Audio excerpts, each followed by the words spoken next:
So in our last video, we talked about setting up simple products, but what if we had a more complicated product that was going to affect pricing and different things like that? So if we had, let's say, a t-shirt, and with that t-shirt was going to come in several colors and sizes, and depending on the choice, we also wanted to adjust the price. So that's what we would call a variable product in WooCommerce, and it's pretty extensive, so let's check out how it works.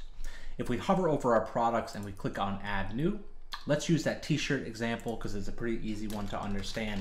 So let's say that we have a t-shirt and we would add in some t-shirt information. And again, we can add in different product images and we can add it to a category. So let's say the clothing category. And then down here under product data, we're going to switch this from simple product to variable product.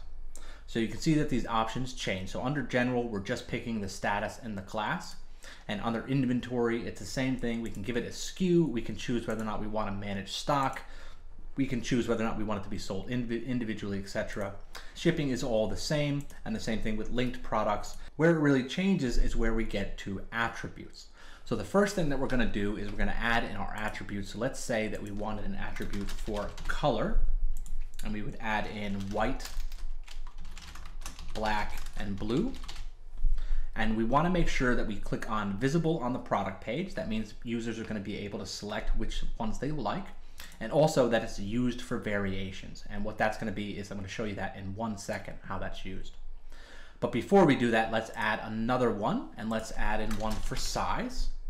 And we're going to check both those boxes, and we're going to say small, medium, and large. And those are separated by the separator icon, which is the key. If you're on a standard keyboard, standard Windows keyboard, the key right above the enter key, if you hold down Shift and click that, you'll get this little separator letter. So we put in white, black, and blue for our color. We put in small, medium, large for our size. So we're going to save attributes. And then we're going to go into variations. So variation is our product. It's a combination of our different attributes, and each combination is a different variation. Now there's two ways we can do this. We can add a variation manually. So we'll click go, and we can say this variation is going to be white and small, right? So what you would have to do if you're going to do all of these manually is go through and add a variation for each combination of color and size, depending on which ones that you have.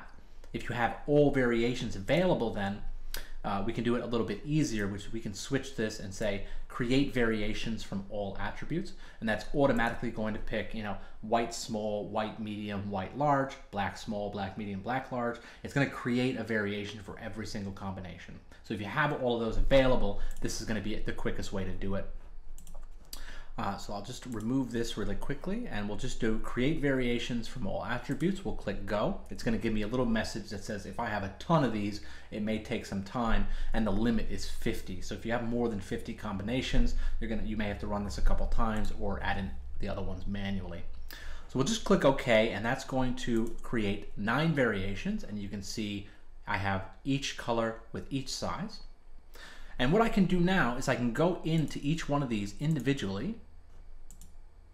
Sorry, not this one. If I go into white small, you can see that I have this variation enabled. I can set in a specific price for this variation. So if the different sizes or colors affected my price, if I enter that price into here and the user selects those, it's going to adjust the price, right? I can also, if it's going to affect the weight or the dimensions or the shipping or tax class, I can also do that. I can also add in an image, and as the user on the front end selects their product, I can also have them show the respective image. So if I have an image of my small white and my medium black, etc., as the user picks those, it's going to swap out the image used for the image that you've uploaded here so they can see the product that they've selected. So what we want to do is we want to go through each one of these variations and enter in a price, enter in any other information that changes for each one.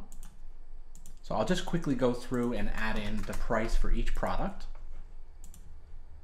So now that I've entered in that pricing information for all of my different variations, if I update this and I go to the product page on the front end, so I'll just open this up in a new tab, we can see that it's showing the price because for some of the prices in the variations, I added a price of 200 instead of 100. So we can see that if I choose white and small, it's going to show me 100 crowns. If I go to blue, it's going to show me 200 crowns. So we can change the price depending on any of the attributes in our variations. So whether it be by size or color or anything else. And like I said, if I uploaded images for each variation of my product, as I selected through these, it would also show me that image. So that's the basic of a variable product. Essentially, it allows you to sell different variations of one standard product, and you can also change the price or the shipping classes or tax classes and manage the stock individually just by using these options below. So that's everything that we need to know for now about variable products. You can go ahead and get yours set up. Check out the next set of videos, which are going to talk about grouped products.